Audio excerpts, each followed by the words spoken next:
दासी नौकरानी episode number 55। मिश्री ने वेद के पीछे देखा तो वो चिल्ला पड़ी, मालिक। वेद भी बोलते हुए शांत पड़ गया और सिर घुमा के देखा तो एक आदमी गन लेकर खड़ा था। वेद ने फिर शीशे से पीछे देखा तो उसकी सिक्योरिटी वाली गाड़ी भी पीछे नहीं थी। वेद ने एक नज़र मिश्री को देखा, फिर उससे बोला, तुम बाहर मत निकलना, कुछ भी हो जाए बाहर मत निकलना। बोल के वेद बाहर जाने लगा तो मिश्री ने डर के उसका हाथ पकड़ लिया और अपना सिर ना में हिलाने लगी। वेद मिश्री से अपना हाथ छुड़ाते हुए बोला, तुम डरो मत, तुमको कुछ नहीं होने दूंगा, बस तुम बाहर मत निकलना। मिश्री की आंखों से आंसू बहने लगे। वेद फिर गाड़ी से बाहर निकल गया तो वो आदमी वेद के सिर पर गन रखते हुए बोला, बहुत मुश्किल से हाथ आए हो, आज कोई चूक नहीं होगी। वेद बोला, चूक तो तुम कर चुके हो। वो आदमी मुस्कुरा दिया और बोला, इस बार हमने कोई गलती नहीं की, इस बार तुम जान से जाओगे। बोलते हुए उस आदमी ने गन का पिछला सिरा वेद के सिर पर जोर से मारा। वेद ने अपने सिर पर हाथ रख लिया, उसके सिर से खून आ गया था। मिश्री गाड़ी के अंदर से चिल्ला पड़ी, मालिक। लेकिन उसकी आवाज़ गाड़ी के बाहर नहीं आई। लेकिन वेद ने तिरछी नज़रों से मिश्री को देखा और उससे गाड़ी से बाहर ना आने का इशारा करने लगा। तब तक वहाँ पर उस आदमी के बाकी साथी आ गए और वेद को घेर के खड़े हो गए। सबके हाथ में हॉकी स्टिक थी, जिससे उन्होंने वेद पर बिना वार्निंग दिए वार किया। वेद इस बार के लिए रेडी नहीं था, तो वो अपना बचाव नहीं कर पाया। वेद को फिर सिर पर लगी, पर दोबारा जब उन लोगों ने वार किया तो इस बार वेद ने उनके ऊपर जवाबी कार्रवाई ही की और दोनों के बीच में फाइट शुरू हो गई। वेद अकेला था और उसके सिर पर चोट भी आई थी। उसके सिर से बहुत खून बह रहा था। ऊपर से वो 3 लोग थे और वेद अकेला, तो वो वेद पर भारी पड़ रहे थे। लेकिन वो चौथा आदमी मुस्कुराते हुए वेद को देख रहा था, जैसे वेद को मारने से पहले एक बार वेद को तड़पते देखना चाहता था, अपनी जान बचाने के लिए कोशिश करते देखना चाहता था। वेद के सिर से खून बह रहा था, जिससे उसका सिर अब घूमने लगा था। वेद बीच बीच में अपना सिर झटक रहा था। उन तीनों लोगों को वेद ने कोशिश करके ठिकाने लगा दिया था। वेद अपना सिर झटकते हुए फिर उस आदमी की तरफ बढ़ने लगा, तो उस आदमी ने वेद के पैर पर गोली चला दी। वेद तुरंत अपने घुटने पर आ गया और दर्द से अपनी आंखें भींच लीं। वेद अब अकेले हैंडल नहीं कर सकता था और अभी तक उसकी सिक्योरिटी की टीम भी नहीं आई थी, वरना कुछ देर अपडेट ना होने पर टीम तुरंत पीछे आ जाती थी। पर शायद कुछ किया है इस आदमी ने, इसीलिए उसके गार्ड नहीं आए। वेद ने फिर खुद ही सिक्योरिटी को बुलाने का सोचा। उसने अपनी पॉकेट के ऊपर हाथ रखा और फ़ोन को बाहर निकाले बिना पैंट के ऊपर से ही साइड बटन को प्रेस करने लगा। वेद के फ़ोन में एक सेटिंग थी, साइड बटन को थोड़ी देर तक प्रेस करने पर जो फर्स्ट नंबर था उसमें कॉल चली जाती थी।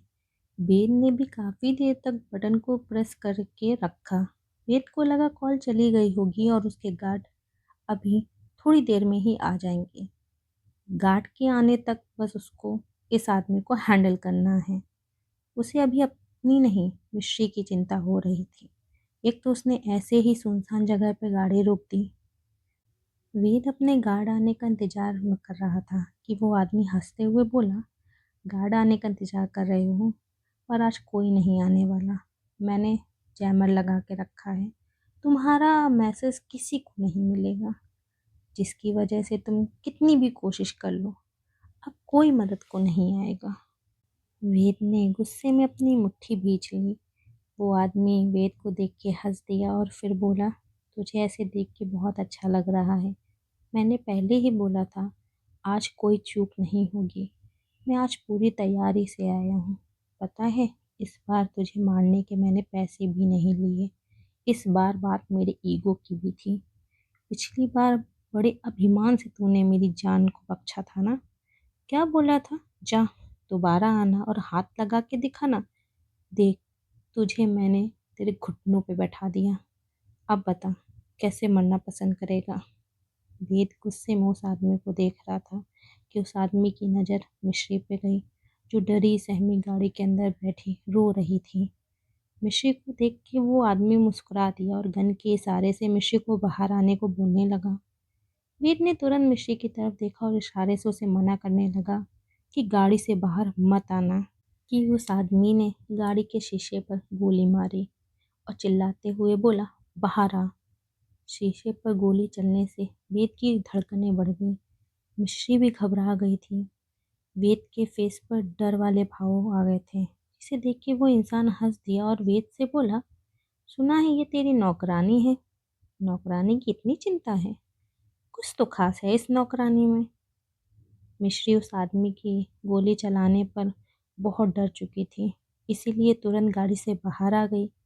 मिश्री पहले ही गाड़ी से बाहर आने वाली थी, लेकिन वेद की नज़र जितनी बार मिश्री से मिली, उसने इशारे से उसे हर बार मना कर दिया कि वो गाड़ी से बाहर ना आए।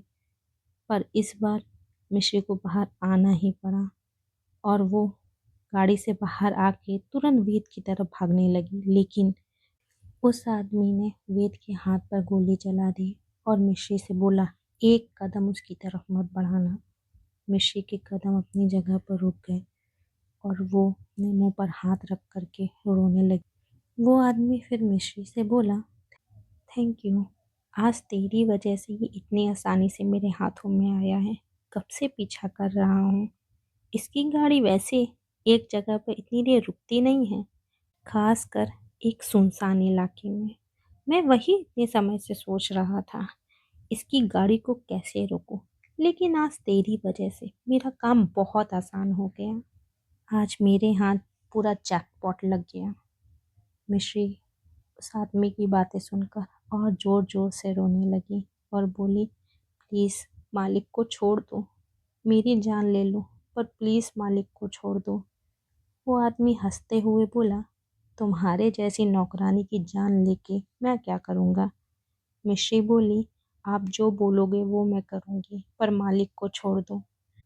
मिश्री के ऐसे बोलते ही वीर मिश्री को गुस्से में देखने लगा और बोला, बोला था ना गाड़ी से बाहर मत आना, क्यों आई गाड़ी से बाहर। मिश्री वेद को देखने लगी। वेद के हाथ से खून निकलते देख उसे और रोना आने लगा। वो आदमी फिर वेद पर गन तानते हुए बोला, चुप। वेद उस आदमी को देखने लगा। वो आदमी फिर मिश्री को देख के बोला, तुमको मेरा काम तो करना है, पर इसके मरने के बाद। मिश्री हैरान हो गई और उस आदमी से बोली, प्लीज़ मालिक को छोड़ दीजिए ना प्लीज़। वो आदमी आगे बोला, ऐसे मेरे सामने ये नाटक मत कर। वैसे अच्छा याराना लगता है, जब ये याराना पूरे शहर के सामने आएगा तो और मज़ा आएगा। दोनों को मार दिया तो वो मज़ा नहीं बचेगा, इसीलिए इसको मैं मार देता हूँ, फिर ले जाना इसको इसके परिवार के पास और बताना इसकी बीवी को तुम कौन हो। उसके बाद वो खुद ही तुम्हारा इंतजाम कर देगी और फिर उड़ेगी इसके नाम की धज्जियाँ। मिश्री की आंखें बड़ी बड़ी हो गई।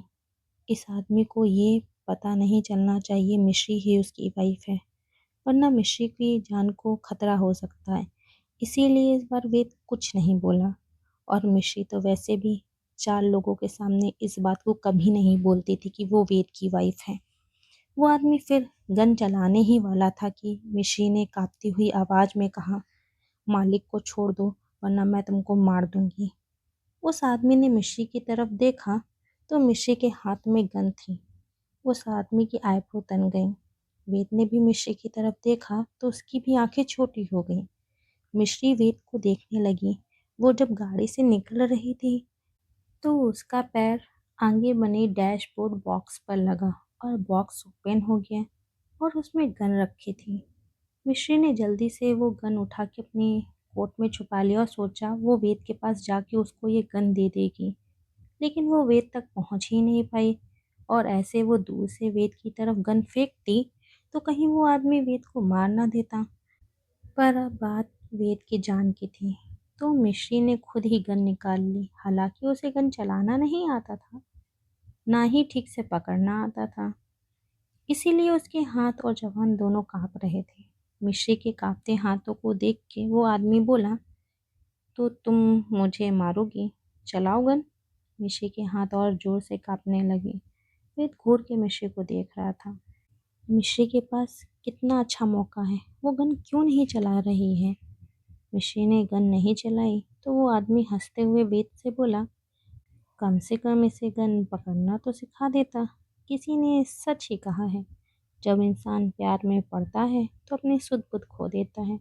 तुम इतने बेवकूफ़ बन जाओगे मैंने कभी नहीं सोचा था, और तुमको मारना इतना आसान होगा ये भी नहीं। बेकार ही मैंने इतना समय प्लानिंग में लगाया।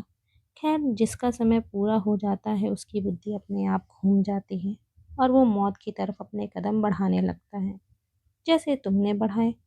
अब समय को ना बर्बाद करते हुए तुमको तुम्हारी माँ के पास पहुंचा देता हूँ। एक आखिरी बार देख लो अपनी मिस्टीरियस को। कल तक ना ये बचेगी, ना तुम्हारा नाम। तुम्हारी वाइफ सब अच्छे से नीलाम कर देगी। वेद ने एक नज़र मिश्री को देखा, जो डरते हुए गन पकड़े खड़ी थी, लेकिन चलाने की हिम्मत उसके अंदर नहीं थी। वेद उस आदमी से बोला, मार दो मुझे। मिश्री की आंखें और बड़ी हो गई। वो आदमी बोला, बिल्कुल, तुम्हारी आखिरी इच्छा कबूल होती है। वेद ने अपनी आंखें बंद कर ली। वो आदमी भी बस वेद पर गन चलाने वाला था कि मिश्री बहुत ज़्यादा डर गई और उसने चीखते हुए अपनी आंखें बंद की, और जब तक गोली चलने की आवाज़ आनी बंद नहीं हुई तब तक गन को चलाती रही।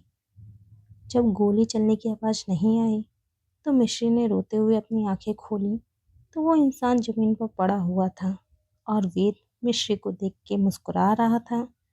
मिश्री ने डर से गन वहीं छोड़ दी और भाग के वेद के पास आई और उसके हाथ से बहते खून को देखते हुए बोली, मालिक, आप ठीक तो हैं?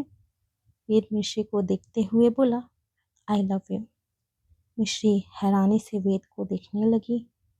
क्या होगा आगे? क्या मिश्री समझ पाएगी वेद के प्यार को? कौन था वो आदमी? क्यों मारना चाहता था वेद को? जानने के लिए सुनते रहिए ये कहानी।